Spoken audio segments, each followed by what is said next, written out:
বাংলাদেশের ভবিষ্যৎ নেতৃত্ব তৈরির আঁতুড়ঘর, বাংলাদেশের সর্বশ্রেষ্ঠ বিদ্যা প্রতিষ্ঠান বিশ্ববিদ্যালয়ের শিক্ষার্থীরা প্রমাণ করেছে তরুণ প্রজন্ম কোনো চাঁদাবাজ আর দুর্নীতিবাজের কাছে মাথা নত করে না।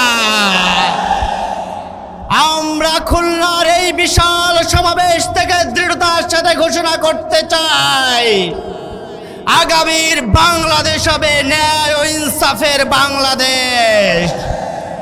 কিছু তরুণ এবং নতুন জালেমেরা মনে করেছে তারা আমাদের মা বোনদের উপরে হামলা করে, আমাদের ভাইদের উপর হামলা করে, রক্তাক্ত করে বিশাল এই জনস্রোতকে তারা থামিয়ে দিবে।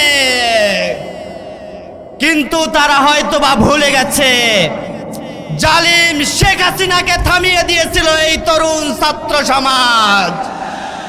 সম্মানিত খুলনাবাসী, আমরা আজকের মঞ্চ থেকে আপনাদের কাছে অনুরোধ জানাই, আগামী 12 তারিখের নির্বাচনে সকল ধরনের জুলুম, নির্যাতন, নিষ্পেষণকে লাল কার্ড দেখিয়ে ন্যায় ইনসাফের প্রতীক দাঁড়িপাল্লাকে বিজয় করে এদেশের মানুষের মুক্তি সুনিশ্চিত করাই আমাদের কর্তব্য।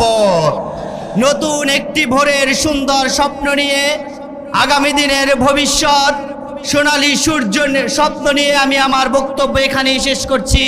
আসসালামু আলাইকুম ওয়া রাহমাতুল্লাহ।